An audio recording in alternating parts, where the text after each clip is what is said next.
Welcome to DT Madness, Chronicles from the Third Life, episode 111, November 17th, 2024.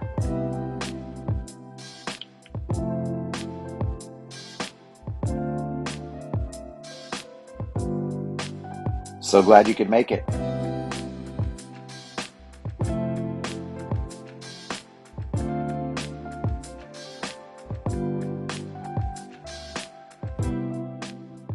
I'll start out by giving a shout out to Chris Christopherson, and my dad. His song was Pilgrim Chapter 33. My dad's, that was his favorite song by Christopherson, and I do want to open with that too because the more I listen to those lyrics, it I don't know, man. It seems to capture me even more than it did the old man. But maybe there were some things inside his mind. But you know, a pilgrim and a preacher and a poet and a problem when he's stoned and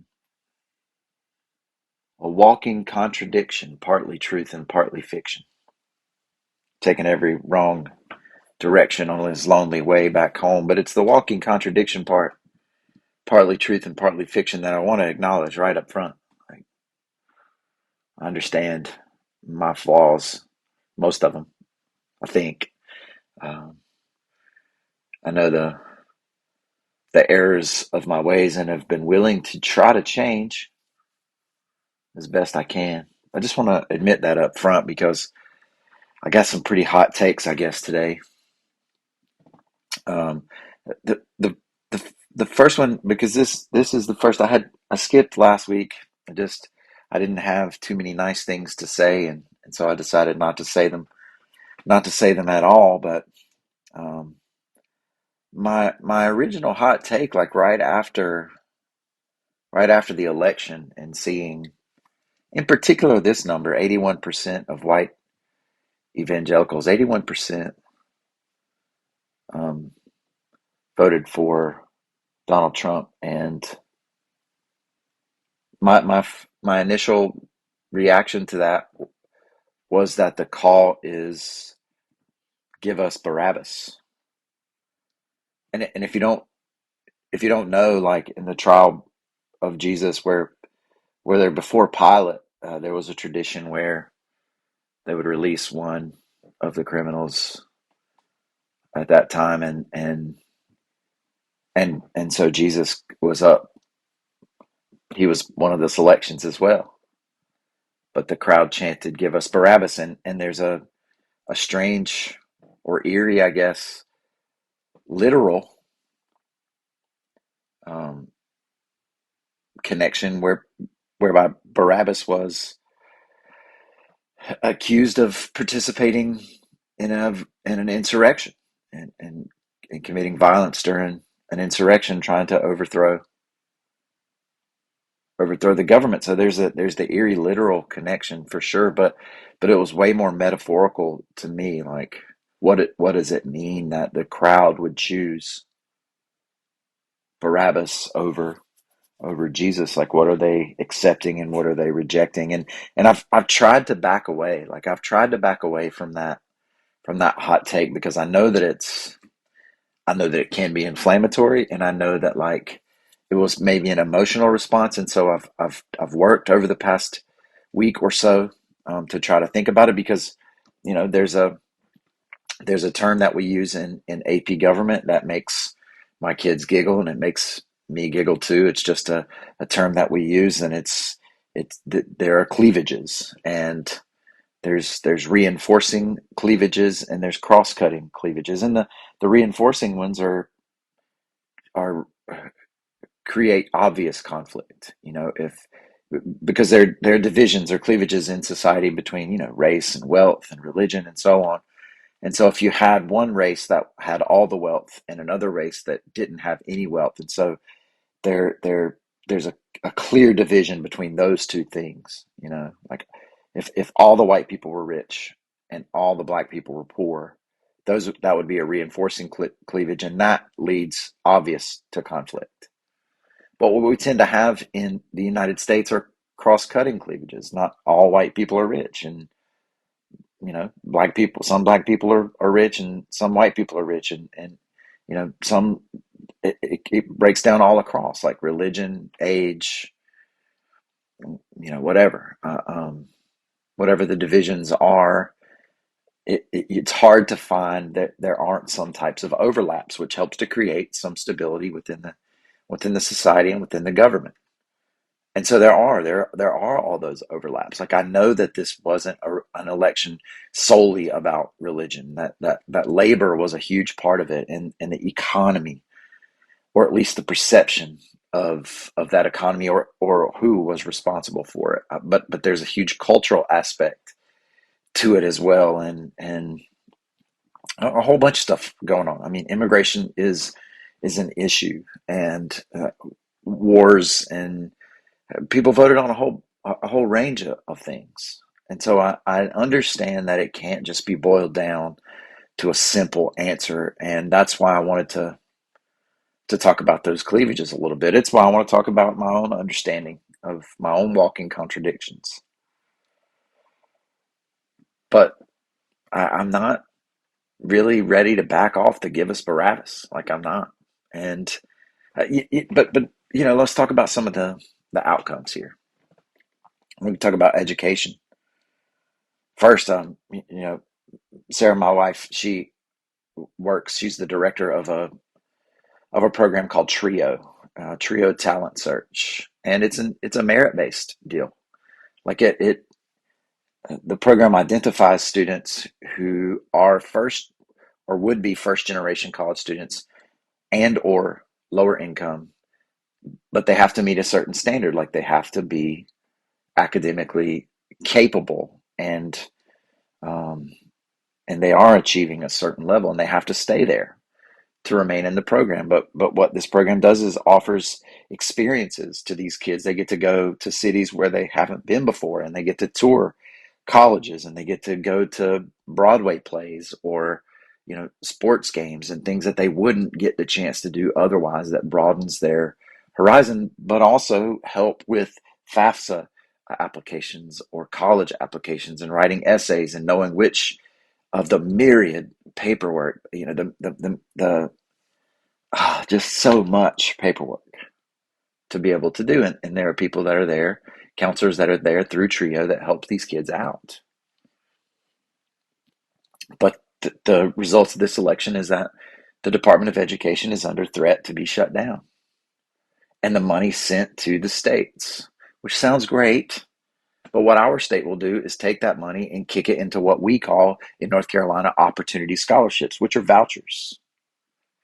It will continue to funnel money away from traditional public schools and offer it to private schools. In fact, many private schools that are religiously based, which is, in my view, clearly a violation of the First Amendment. But whatever, like, what's the purpose of this? The purpose is to begin to teach kids from a conservative viewpoint.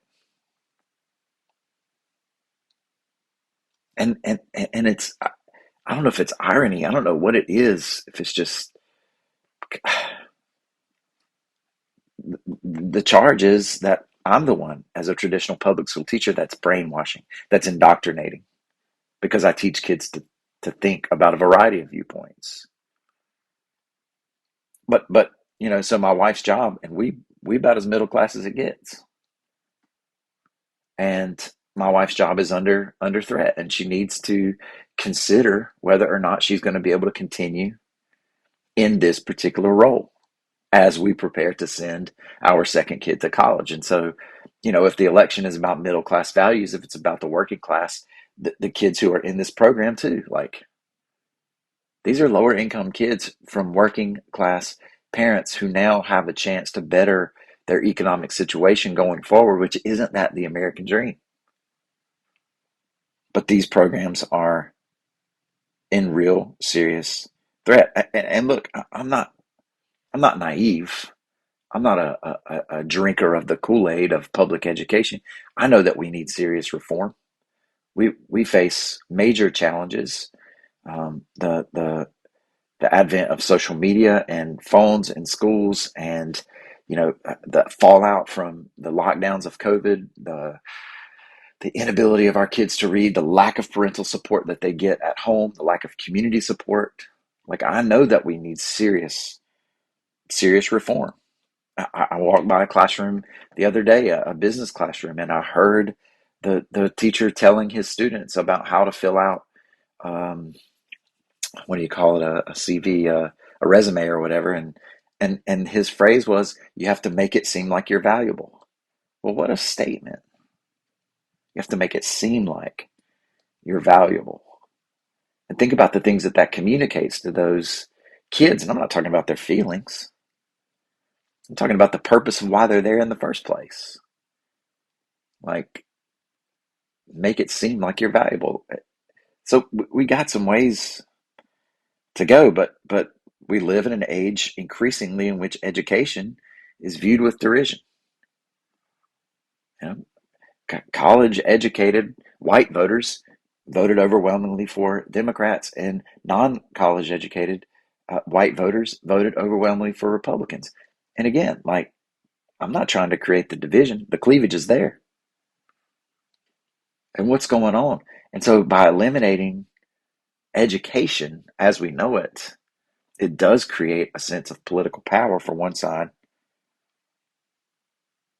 The only aim, it seems, is to advance the industrial military complex, to, to give our students skills and not really require them to think much, to teach them only patriotism and country and duty. And I'm not against any of that kind of stuff.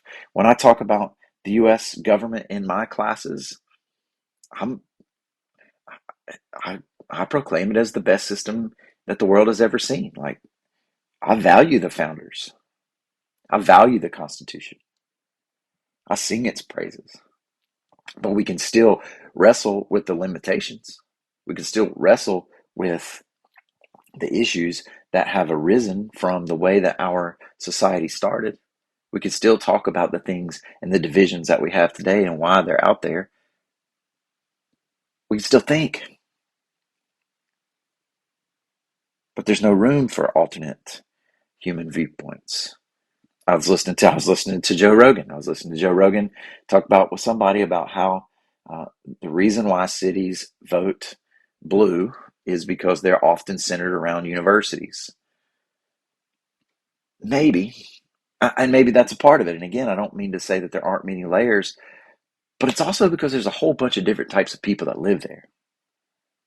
Like, there's a whole bunch of different types of people from different backgrounds and different walks of life and races and age and religious beliefs and whatever, like all the different types of people. And so when you live around different types of people, you begin to recognize the humanity in those folks. You're able to see past the difference because you have a relationship with them. And it's not just painting a picture of them from your rural area where everyone lives and acts the same, and nothing wrong with the rural areas either. City folks would do a service to recognize that, and they better if they want to win, if they want to win some elections going forward. But my case for liberal arts that I've made on here a bunch of times is like the reason why we read literature or poetry or theology or philosophy or history, any of those types of things, is because it gives me a perspective, a window into someone else's life. What is it like to be someone else? To see through somebody else's eyes, if only for an instant, as Thoreau kind of says.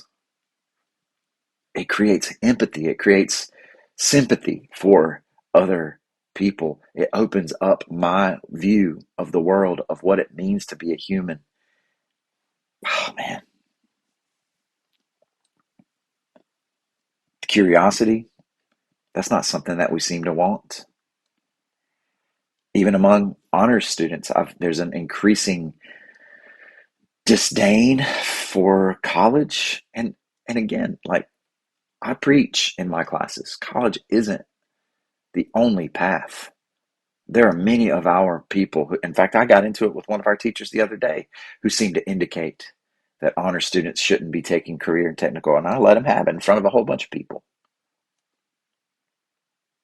Like, there is a path other than college that you can go and make a fine living and a fine contribution to society,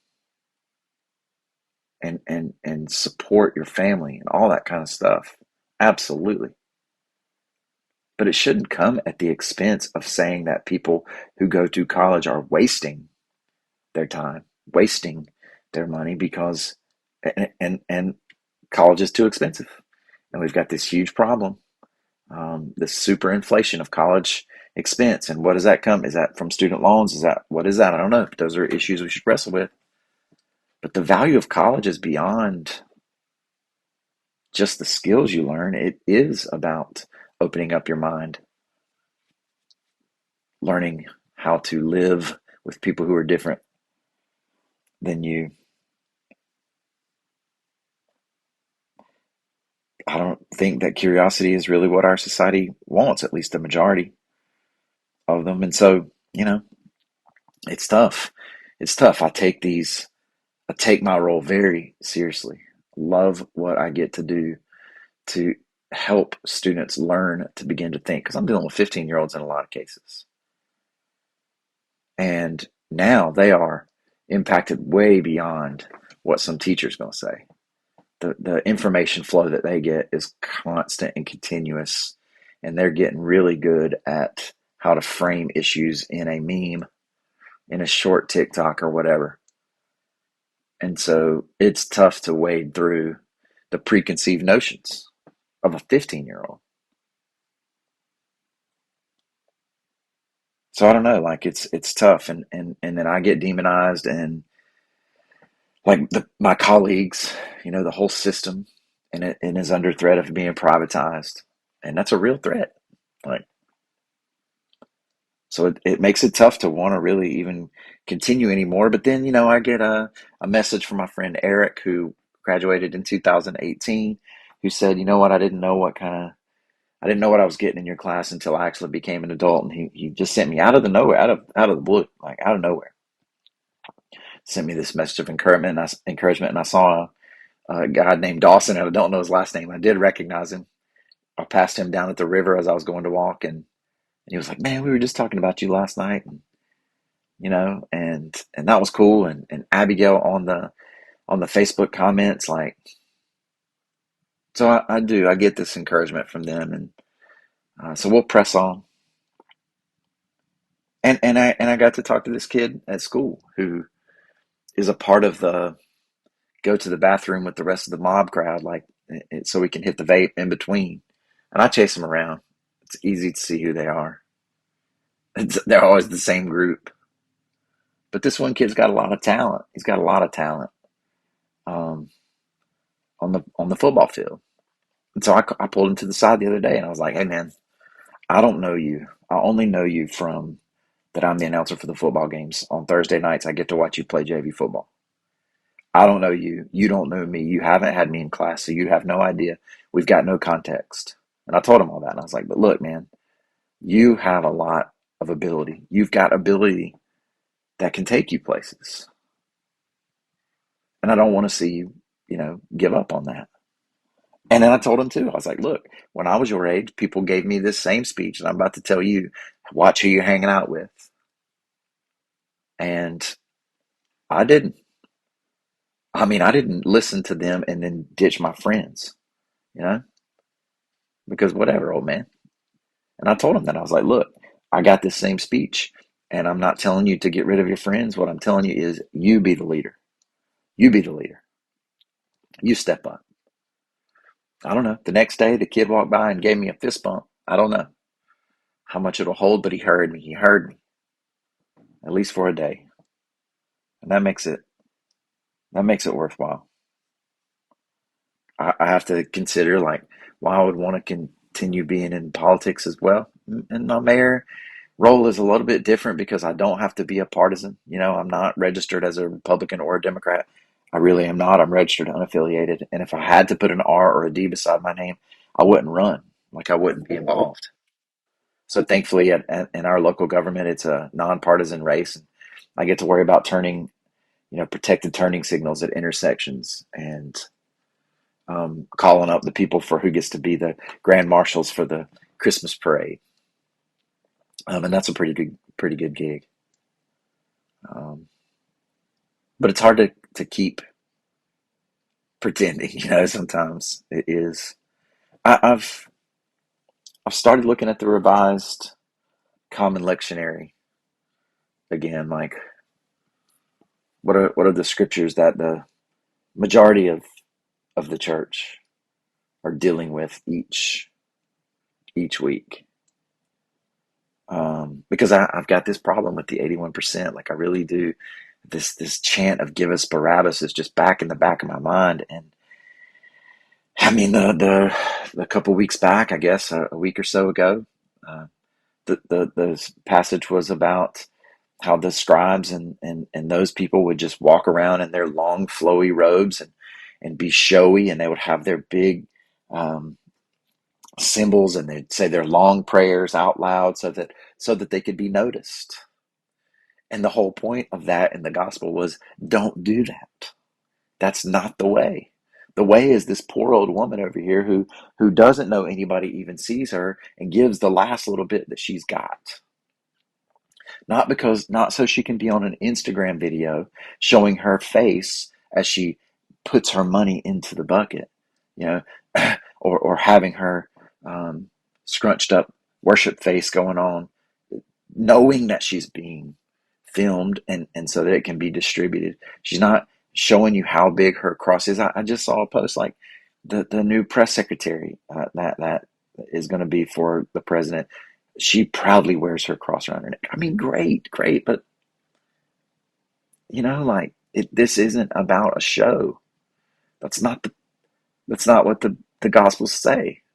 It's just not.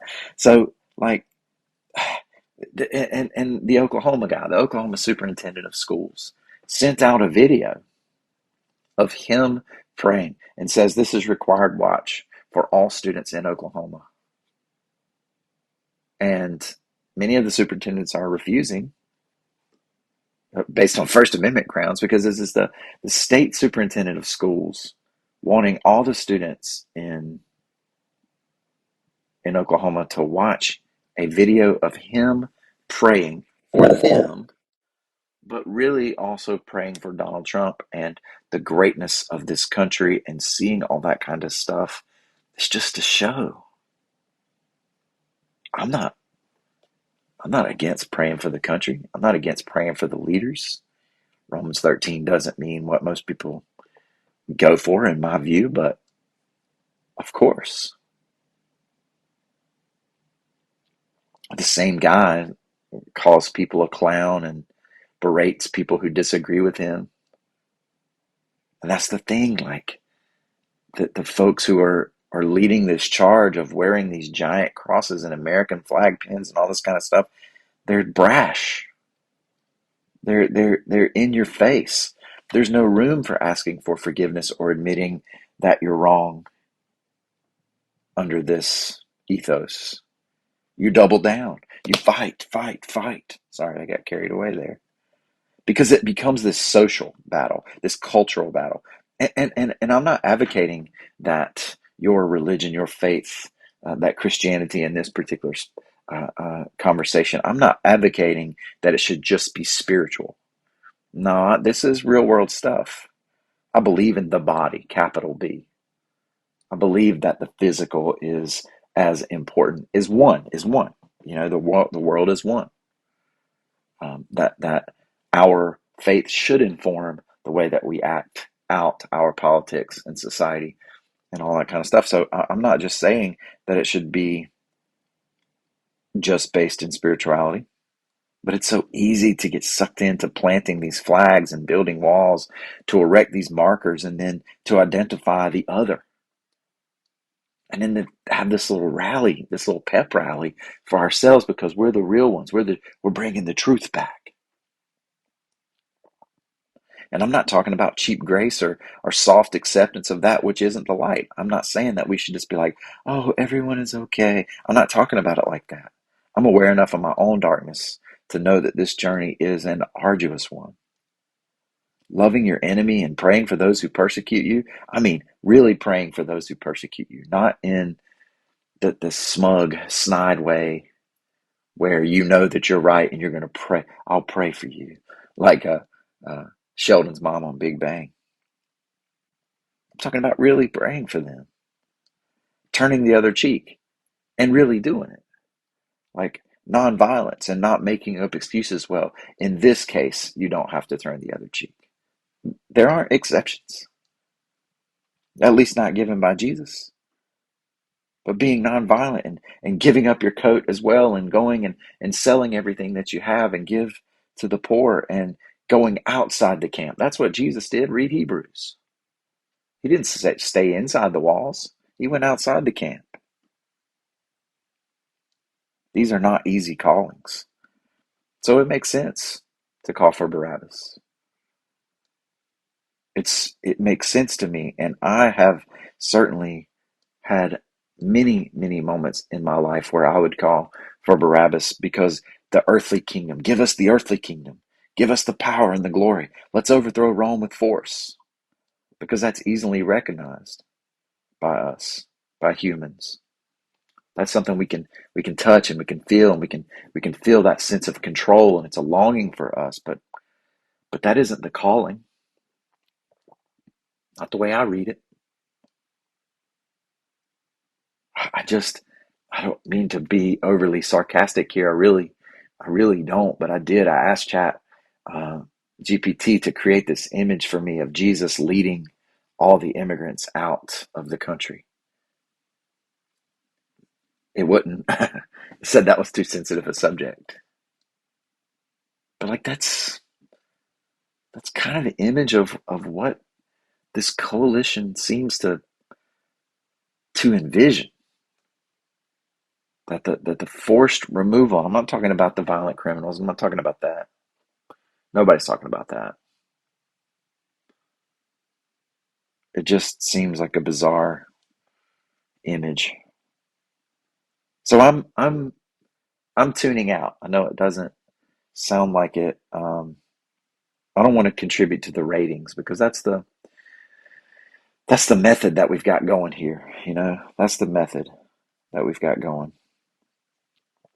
And I'm not talking about you know tapping out completely. I've already contacted my senators to urge them not to do the recess appointments.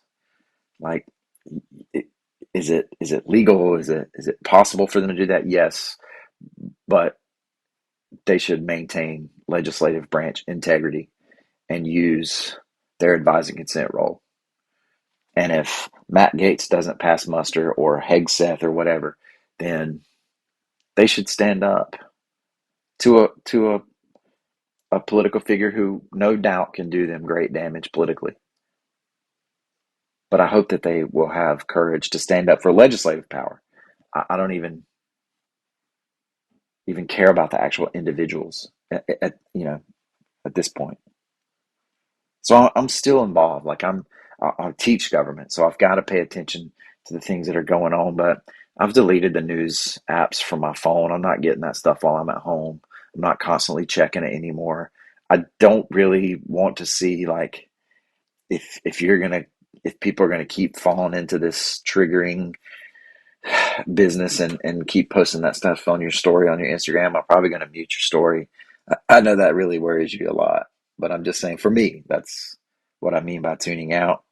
I don't want to participate in the hype, and that's what it is.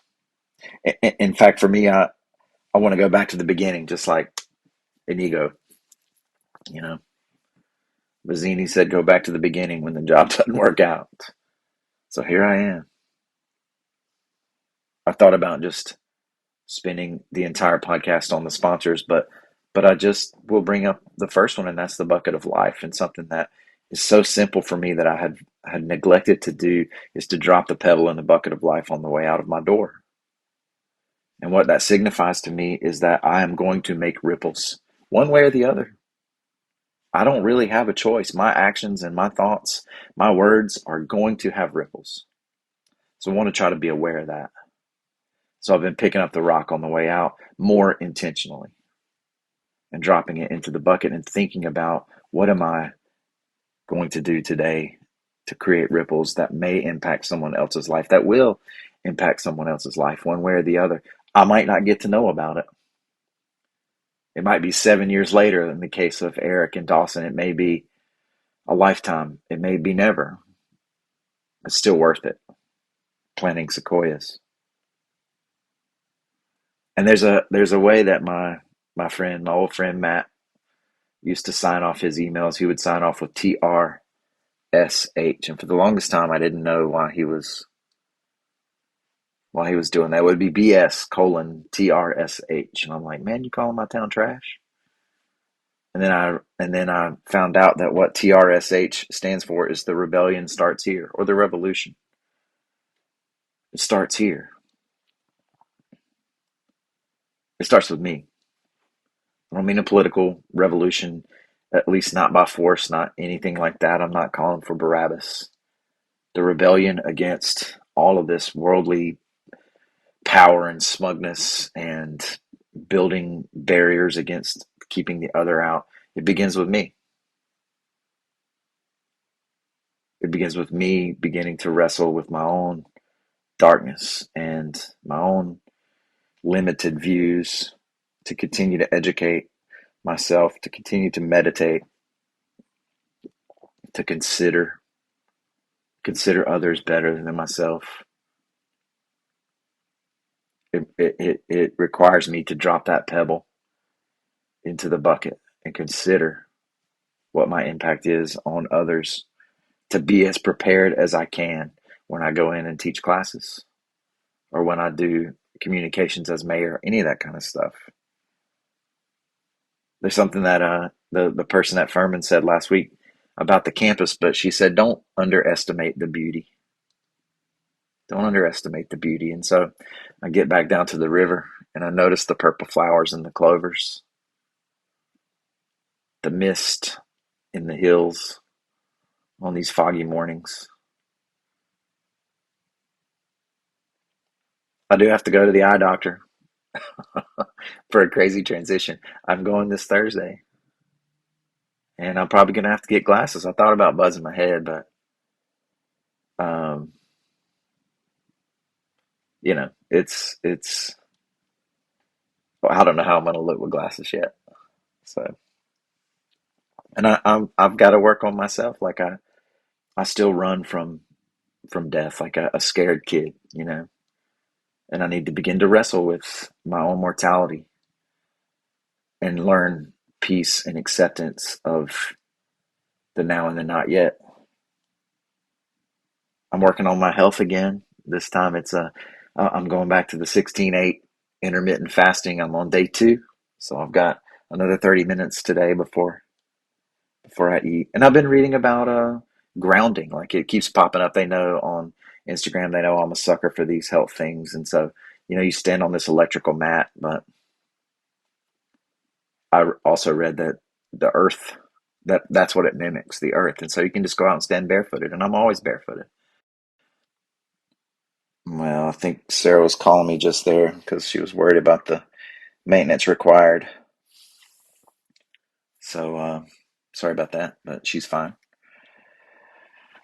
But yeah, anyway, standing on the ground intentionally grounding myself, going back to the beginning, because I want to call for Jesus. I want to call for that faith, not the worldly power of Barabbas.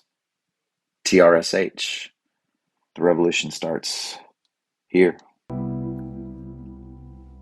Well, this has been a Church of Six production, brought to you by the Bucket of Life, by the Rope of Relationship, by the Foundation Tower of Stone, the Wall of Belief, the Token of Hope, this too shall pass, the Magic Rock times one received and one given.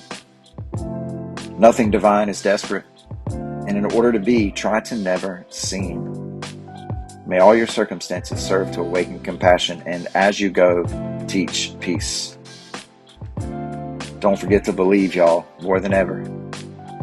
And more than ever, be live. Grace and peace, my friends.